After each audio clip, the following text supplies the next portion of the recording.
Next 45 to 50 minutes. Pastor Mark here at the Lighthouse in Oakview, California. I hope that you've enjoyed and had a excellent week as we come together, and I hope that I didn't shock you too much last week with the two stories in which I was talking about individuals who had introduced themselves to the enemy, and after coming to know Jesus, they had a difficulty dealing with the fallout of that encounter. Now, many people don't understand the concept of deliverance, if you will, or the understanding of what cursing and what blessing means. I have made a huge point, and I've tried to do this over and over again to everyone that would at least listen to me, in regards to leaving your blessing where you're at. And Rabbi came to me and told me a few weeks ago where he was talking about the fact that he said, do you realize what happens when you leave your blessing? And I said, I don't know what you mean. And he goes, well, in Old Testament and in Torah time, in the time of the Old Testament theology, that when you give your blessing, the blessing cannot be revoked. In other words, it cannot be taken away. So once you give it, you cannot take it away. Now, it's interesting to me is that many people don't understand the concept of blessing and cursing, especially when it comes to the family. This is why we have been talking about remembering the old ways or the old paths, or in other words, the ancient paths. Now, freedom for many people is very, very difficult to deal with, especially right now in this millennial age. Those people that are called millennials, I guess is to call it. I think it's more like Martians as far as I'm concerned, because some of them are so incredibly dense that they don't understand what's going on, and it's all in this concept of it's all about me thing. That has a lot to do with blessing and cursing, and a lot of people don't understand that. This began, and I'm just giving you some overview of what we're going to talk about tonight, because I'm going to give you some statistics. And I'm going to shock you, because these statistics are over 30 years old. And in being 30 years old, they have literally doubled, and in some cases, tripled. Now, why am I telling you that now? Is because the progression of what has happened over the past 30 years, or maybe we could say at least 2 generations, maybe even 3, that we have seen a progression between young people becoming less and less blessed and more cursed. Now, how can you say that, Pastor Mark? How can you possibly mean that? Well, it's pretty simple to figure out if you take a look at what has transpired in just the last 26 months. In 26 months, in 2020, we saw rioting. What was the rioting about? Nobody can really tell you, but what have we seen from this rioting? This rioting has been around a couple of processes of canceling people, in other words, making them feel less than who they are by confronting them with something that makes them feel shamed. Let me say that word again, shamed. Now, what does that mean? We've seen this with Black Lives Matter, where they have said that the nuclear family needs to be destroyed. What does that mean? What is a nuclear family? Nuclear family is a male and a female, and a boy and a girl in a family. That would be the nuclear family. Technically, it's only 1.5 children, but the fact of the matter is it's a little hard to do that because they don't make a half a kid. You get it all or you don't get nothing. My point being is that is what the nuclear family looks like. They openly said in their declaration of who they are in Black Lives Matter, and I'm being honest with you, they've tried to scrub this off of all of the internet, but it's out there, that they want to see it completely destroyed so that there is only one parent in the home and one child in the home. Now, that is a very difficult concept for many people to understand. So, freedom comes from knowing who you are, what your identity is, and your value, what you feel like you're worth. And if the world is telling us, and if the world is expressing to us that you are worthless, that you have nothing to offer. And if you don't agree with me, you'll get shouted down or you'll be shamed into compliance. Follow what I'm saying? Follow with me tonight. It's a very interesting concept tonight that you're going to, hopefully many of you will get. Now, I talked about this last week, and I want to just go over it just a little bit so that we can be on the same page when we move into this next and probably even more crucial area of understanding what has been the result of what we have seen from the world's pressure on our kids and the world's pressure on parents. Now, remember I made a conceptual statement last week that I think probably shocked some of you, and you probably didn't even remember. Here's the key. In biblical times, Old Testament times, first century-ish times, there was never an issue with things that were out of order. In other words, if a man or a woman violated God's law, there was punishment that was dealt out.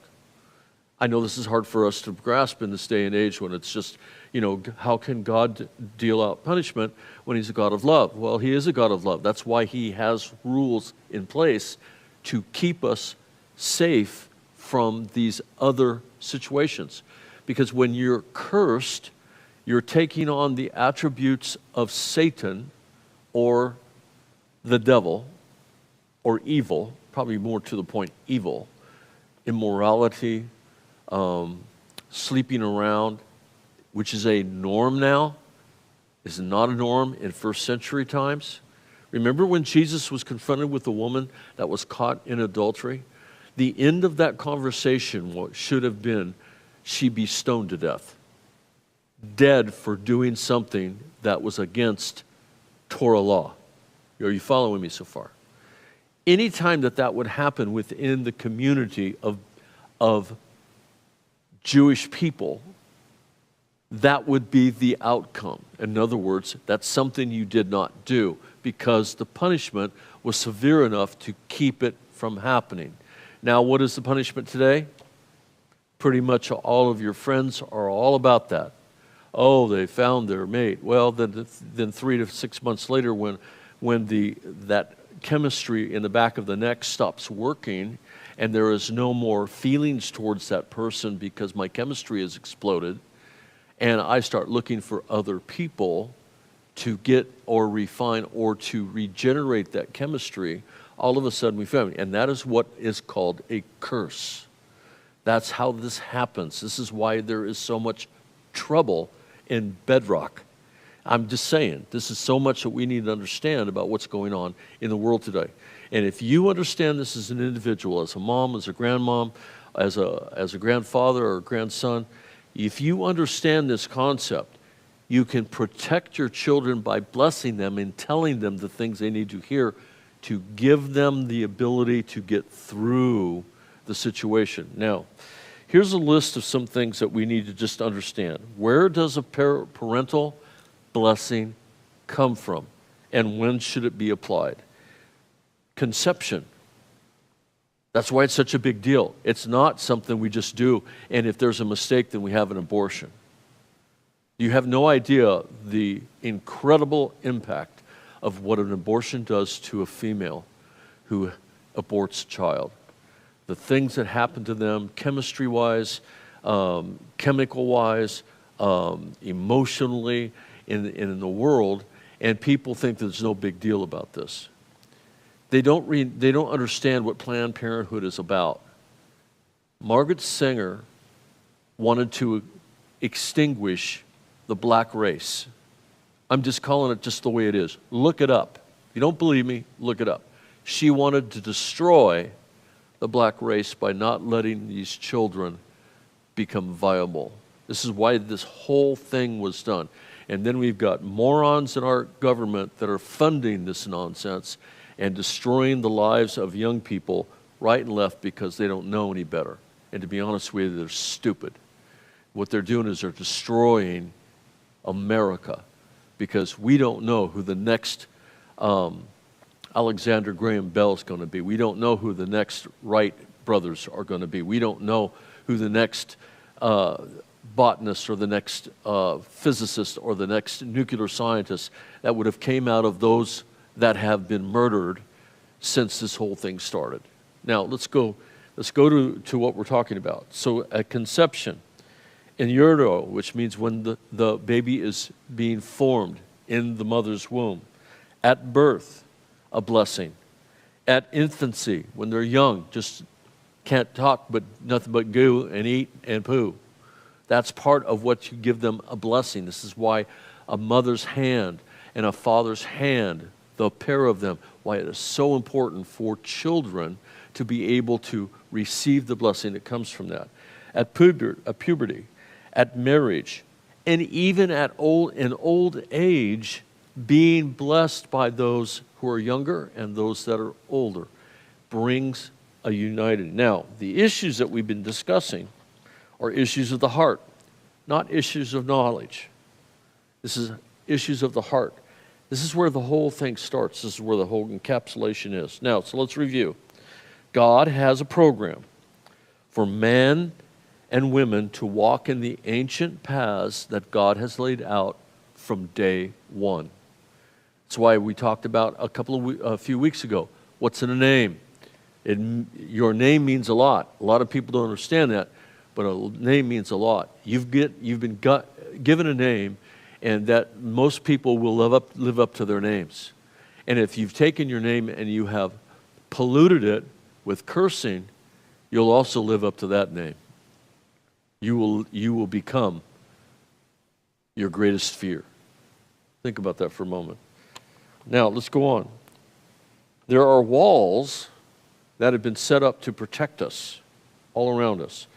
All of these walls are put in place for one reason: for God to have his identity stamped in our lives, knowing that we belong to someone bigger than me. This is one of the biggest challenges that we have as an individual, to understand who you are in the cosmos, in the world. We all feed in together. This is why, if you can get this concept, New Testament will mean so much more to you as an individual. What community means, and we becoming one as a believing team of believers together. This is how this works. Now, I'm going to take you to a place tonight that I think might be a little bit tough for some of you to hear, but we're going to talk about some things that I believe that Satan has tried to, embellish and then try to propagate into every child today. I see this a lot. I mean, sometimes when I go down to the coffee shop at Lovewell Tea and Coffee, and I see the little people running around, and I see what their moms are doing, having their little conversations together, and the kids are running like maniacs. There's a time for kids to be kids, and there's not a problem with that, but I also see some things that are very frightening to me because they're totally out of control. In some ways, to a point that it's difficult to be able to not say something. Do you follow what I'm saying? And many of you know what I'm talking about, because there's a lot of single moms there that are trying to raise their children, some of them multiple children, and there's no control, none. They let them do the Montessori thing, scream and holler and be themselves. Well, that's not being yourself. That is out of control. When you allow that stuff to overflow, and don't get me wrong, please don't send me letters about how great the school is. I'm not saying that that's the case. I'm saying that if you allow your child to do whatever they want and express themselves however they want, all of they want, they have no boundaries. Boundaries are important. Very, very important. Now, when we abandon God's ancient paths, this is where I want to go, and we want to talk about it. Some very interesting things happen. Here's some statistics. Listen to this. Before the Industrial Revolution in the 1840s, I know some of us haven't been around that long, just saying, every child in America had a family which was a father and a mother and a future. In 1840s, think about that. By the time 1940 rolled around, less than 100 years, almost every child had the same three, we'll call them F's: father, family, future. Those three. However, in today's society, it is rare to have an occurrence where these three qualities are intact in the life of a child growing up, period. Think about it for a moment. I want you to just go ahead and roll through your head. If you have two-parent homes, grandparents, pray for them. Pray for them, keep praying for them to stay together. Because there's so much going on in the world right now that it is indelibly, there's going to be something that's going to cause them to lose. Now, most people, however, enter into adulthood, they've already endured countless experiences of identity cursing by those who are close to them. Either from the family coming in and meeting and then becoming a family, or certain things have transpired to create the family. One, child out of wedlock. We need to get married.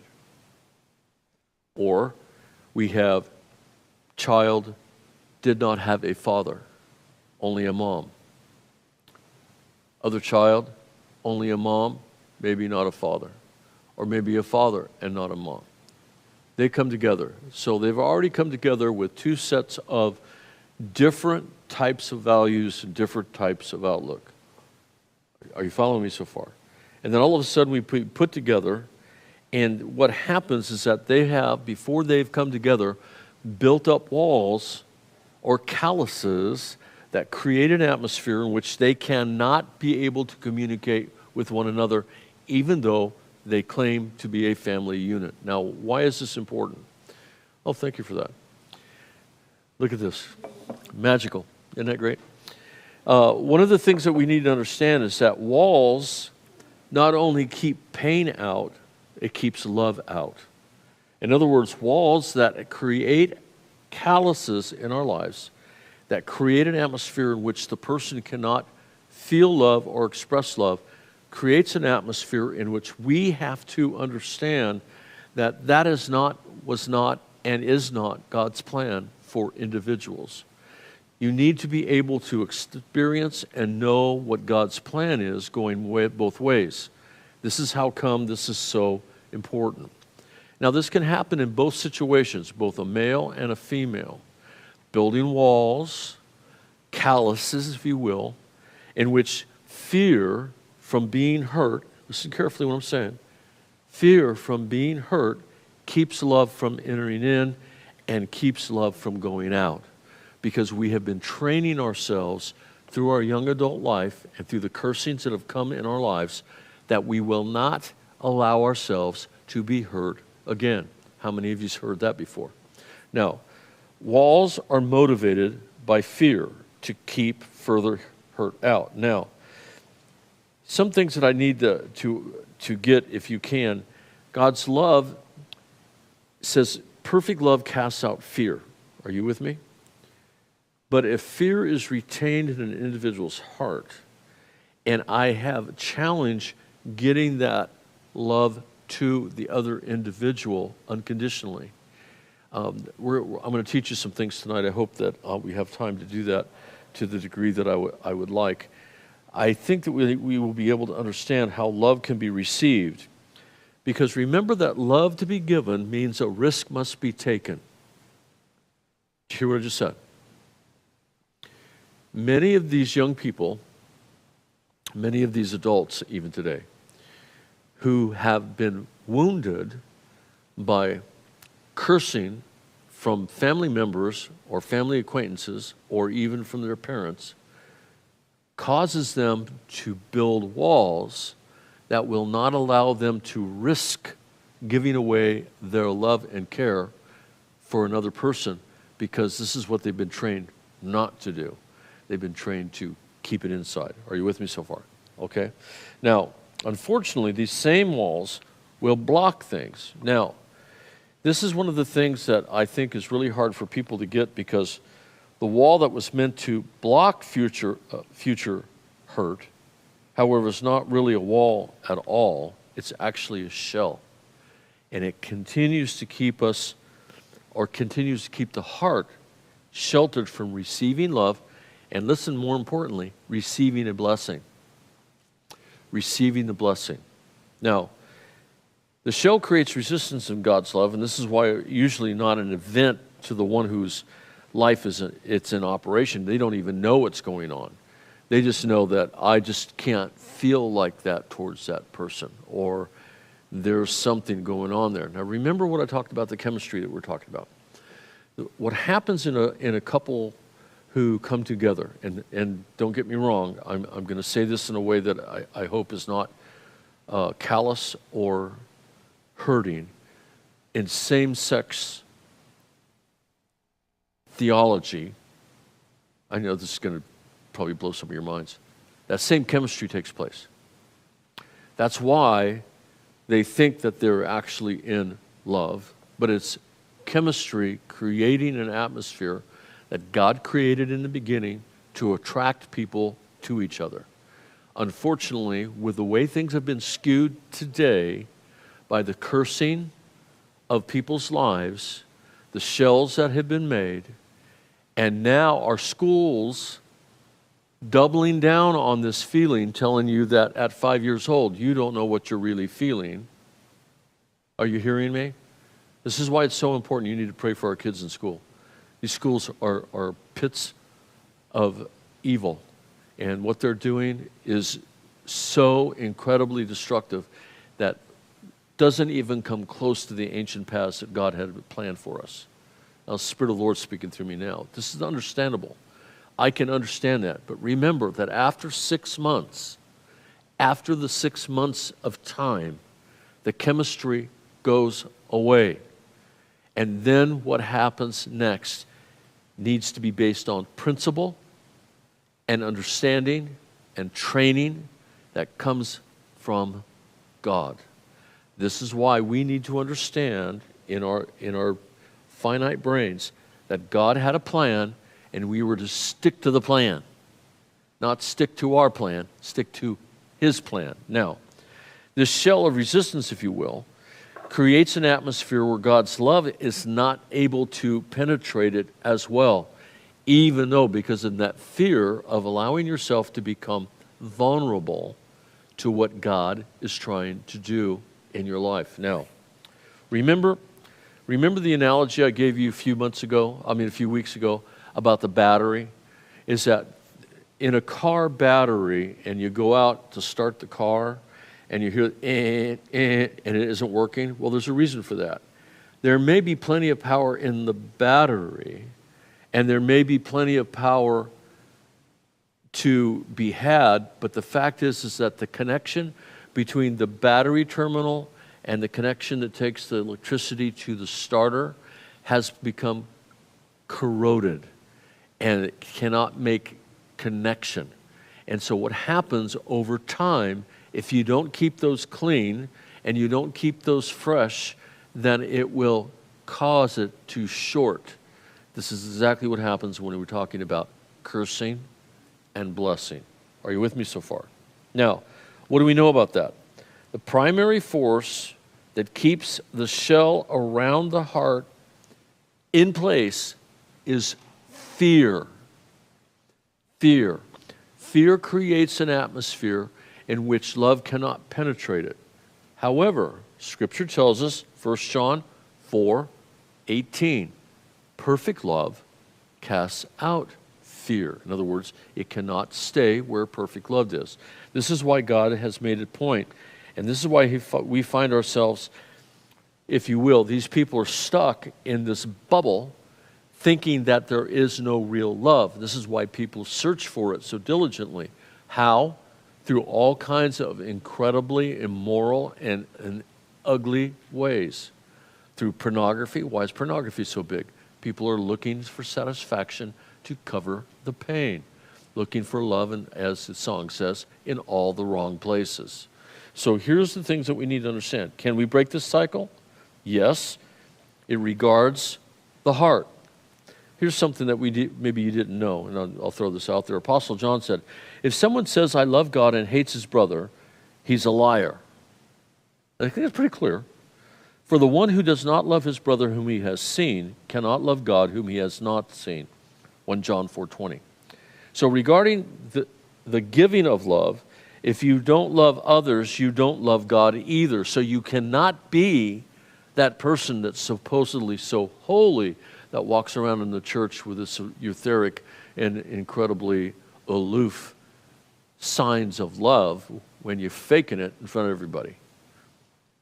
I'm just truthful. I'm just saying it. This is one of the things that we find happening in the church. You cannot be genuine.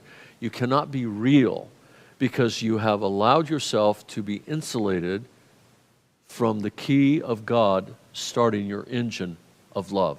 We need to understand what that looks like. Now, follow with me now. The fear of opening the heart to receive love from someone else will also repel God's love towards him or her. So you have to allow this to transpire. Now, the primary way of healing comes to the wounded heart is through taking what seems to be a risk. Taking a risk. Now, the deep, intimidating fear that the devil uses to keep you from revealing yourself to someone, to becoming vulnerable to someone, is terrifying because there's an expectation of rejection, there's an expectation of public exposure, and ridicule. They call that shame. Shame. Now, why is this impossible? Why is this so difficult? Here's some things that we need to understand. If it's done in the right context under the anointing of the Lord, just the opposite is actually true. Real freedom will come through this. Real freedom to a degree that you would, it's just hard to express because God, through his ability to reestablish and make new what was wounded or broken, he makes all things new. He said, everything becomes new. Everything. Everything. He doesn't say some things. He says just those things that you don't want to be, or those, everything. So what you think you can't do, you can actually do because God has created an atmosphere in which you can receive it. Now, how does this happen? Here's a place, write this down, James 5, verse 16.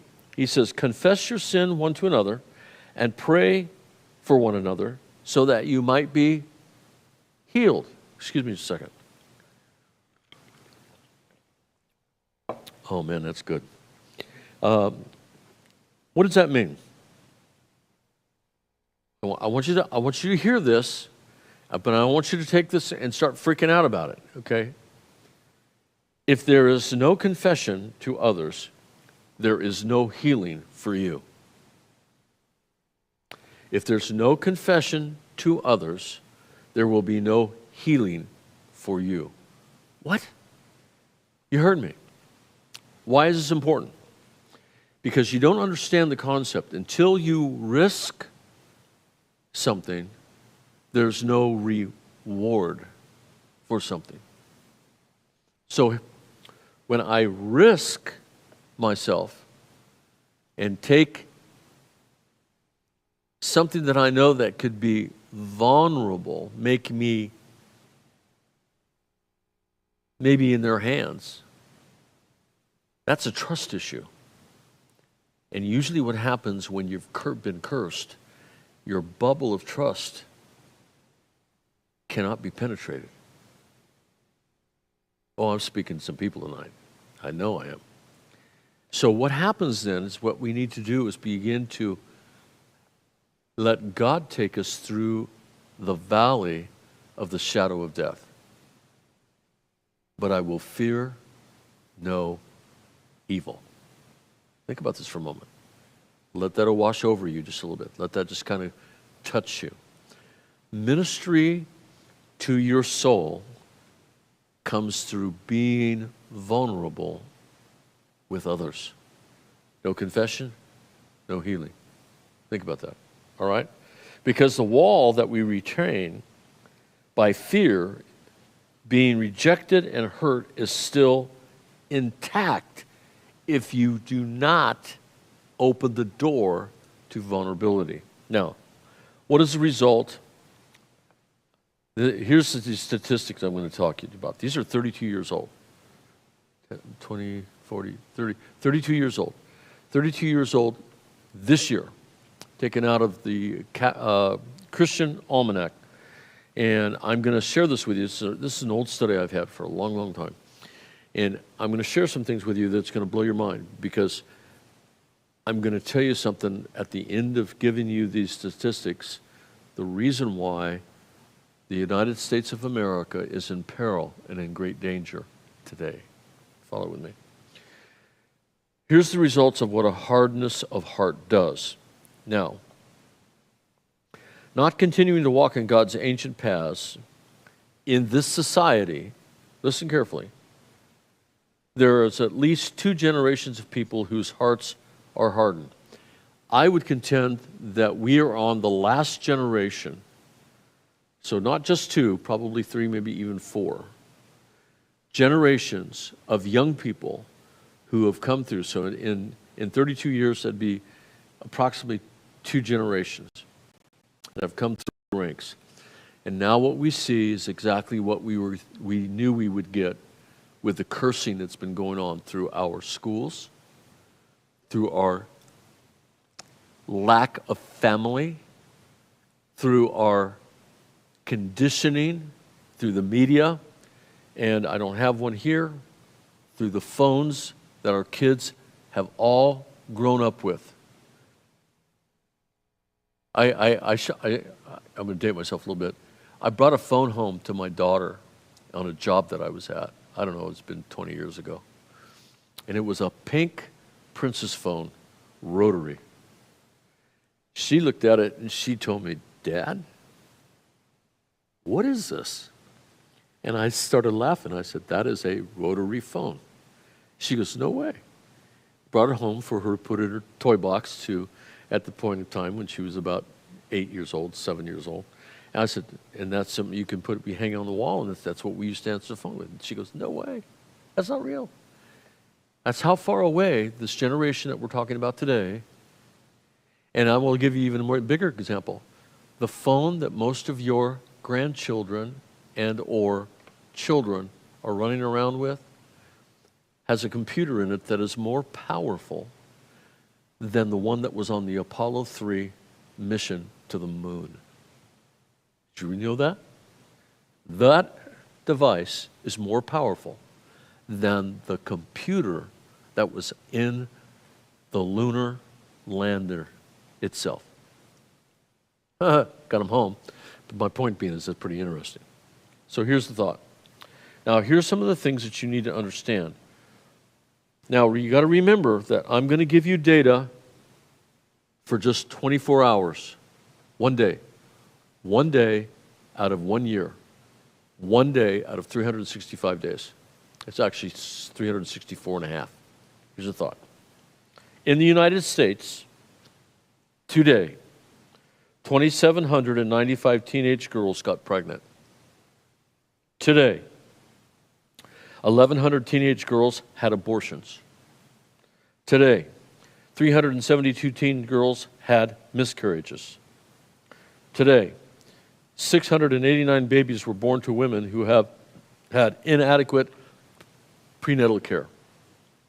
Today, 67 babies died before 1 month of life. Today, 105 babies died before their first birthday. Today, 27 children died from poverty. Today, 10 children were killed by guns. Today, 30 children were wounded by guns. Today, 6 teenagers committed suicide. Today, 135,000 children bring a gun to school. Today, 7,742 teenagers become sexually active. Today, 623 teenagers get syphilis or gonorrhea. Today, 211 children are arrested for drug use. Today, 437 children are arrested for drinking or drunken driving. Today, 1,512 teenagers dropped out of school. Today, 1,849 children were abused or neglected. Today, 3,288 children went away from home today. 1,629 children are in adult prisons today. 2,556 children are born out of wedlock today. 2,989 children see their parents get divorced. This was statistics in 1990. Do you know what they are today? Triple them. You heard me right. Triple them. Where did this all come from? How did this all happen? How can this be fixed? It's a word that a lot of us don't understand. The result of identity cursing. It's called shame.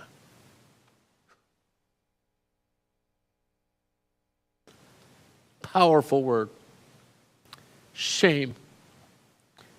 That has caused our young people to abandon God and abandon themselves. Having strayed away from God's ancient past, many American parents have lost and failed to teach God's message of identity and destiny to their children. Why? Because they are so wrapped up in themselves. Now, why do I say that? Because it's evident. We just got back from Hawaii. We were enjoying our time away, and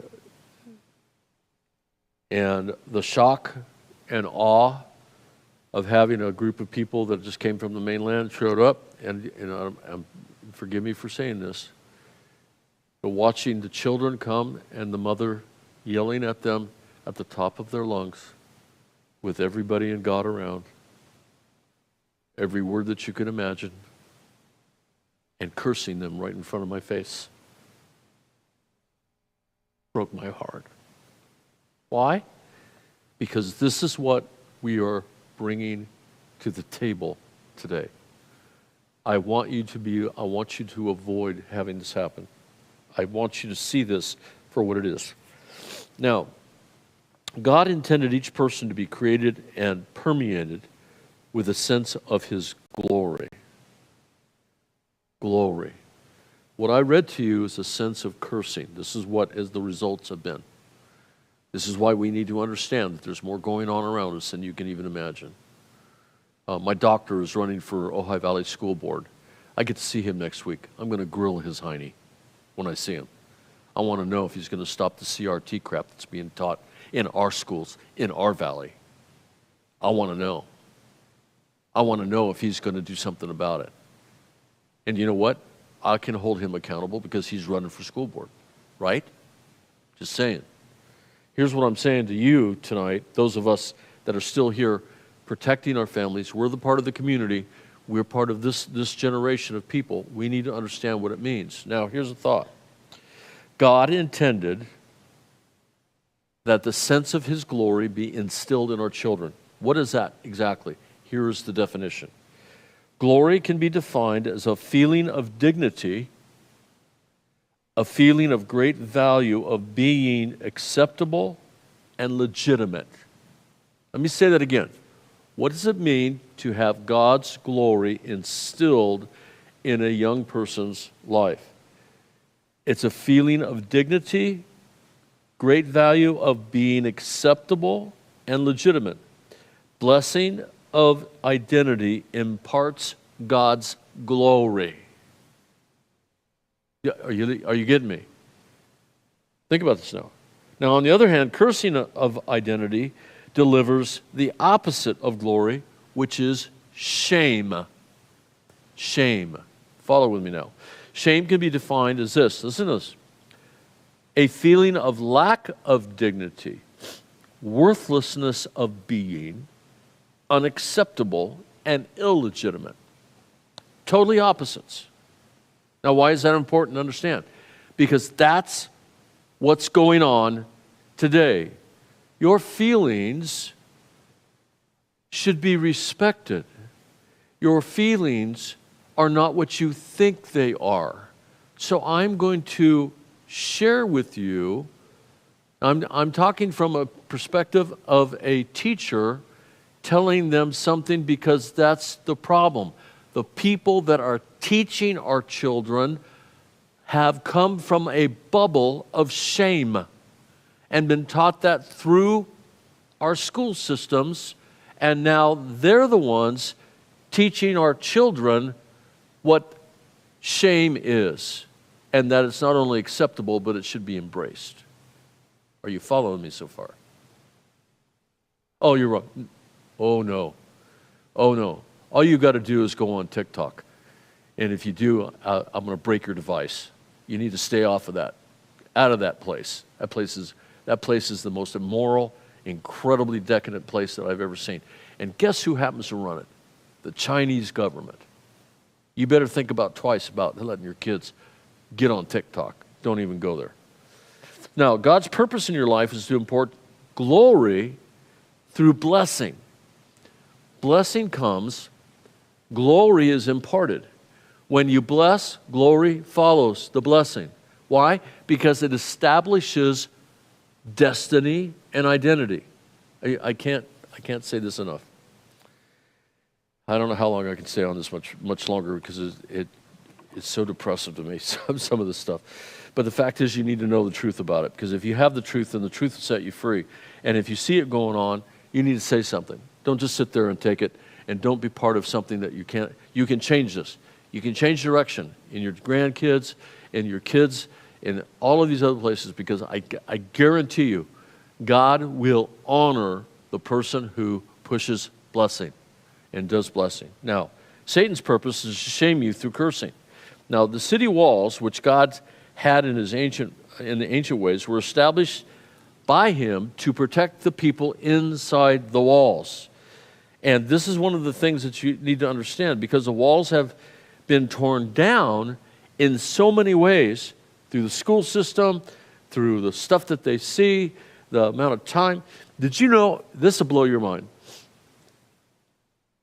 the Chinese government will punish you if you let your child look at their device more than 45 minutes a day. Did you know that? I don't agree with communism. Boy, I'm lining up for this one. What would we do if your child could not look at their device for 45 minutes, but for 45 minutes a day? What do you think would happen to them? Okay, let me stop there. What about you? What would happen if you didn't look at your device, but for 45 minutes a day? Okay, I think guilt has just started to settle in, so let's get out of that and just walk this back a little bit. I just want you to get this, okay? I'm not trying to shame you. I'm not trying to counterculture you. I'm just telling you, think about what I just said. Now follow with me. So what is shame? What does that look like? How much time do I have? Not much. So I'll stick my little timer right here so I won't go over. This is one of the things that I need to understand, is that cities were built with walls around them, with gates that closed, for a reason, to keep that which was on the outside from coming in and harming the people on the inside. It was a safety. This is one of the reasons why the slogan is for our church, a safe place to seek God. Why is that important? Because it is a safe place. I'm going to tell you the truth, whether or not I'm going to be punished for that, or maybe I'm going to be punished because I didn't tell you something.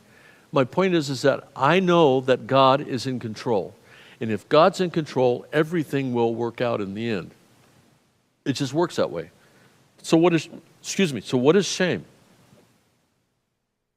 We've been living for years with a deep underlying feeling of shame. I will attest, I watched my family divorce. I watched my mom and dad go to it.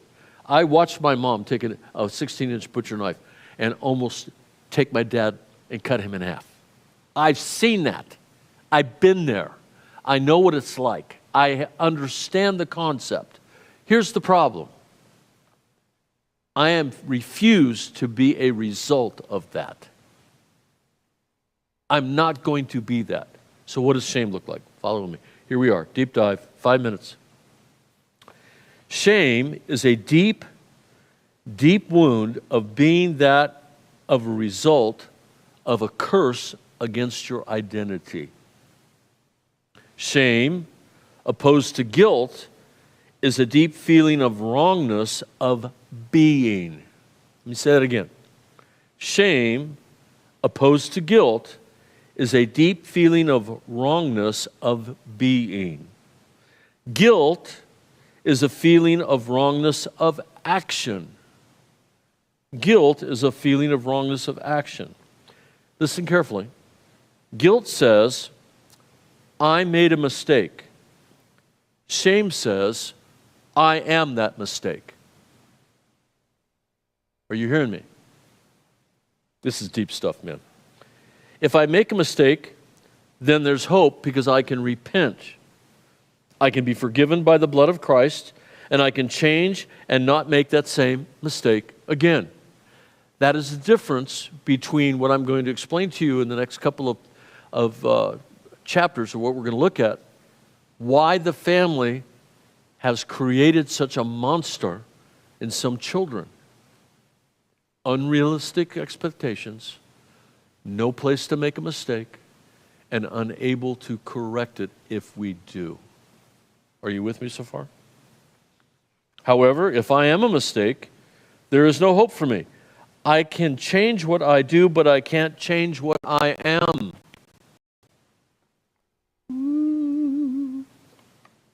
Many people continue to try to rid themselves of the feelings of shame through doing things that they hope will help. They become human doings instead of human beings. Huh. What a great word. That's a great line. That's a great line. Shame is a deep feeling of contamination, uncleanness, and being uniquely flawed. In other words, unable to be fixed. It causes you to feel inept, indifferent, and isolated from others. When shame is working, you feel like you have to work twice as hard as others to accomplish half as much. When you look at peers, you feel like the only caterpillar in a butterfly world. Now, how does shame come? I do not want to get into this tonight. Next week we will. We will definitely get into this. This is. Let me just throw you a couple of things out there. We're going to talk about some of the family rules in which parents curse identity and impart shame. In other words, rules that are unable to be kept.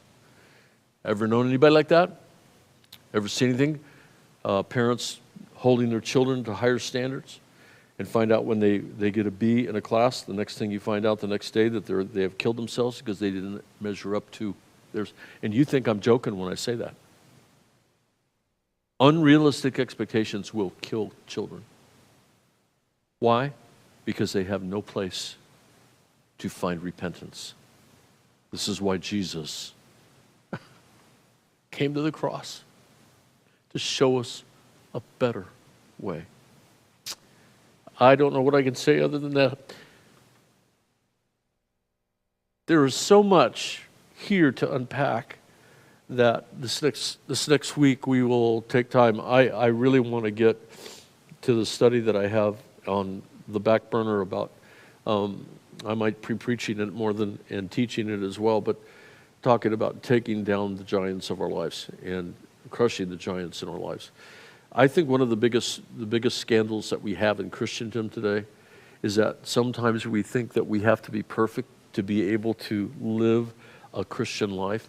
The reality is that we don't have to be perfect. We just have to be forgiven. That's the difference.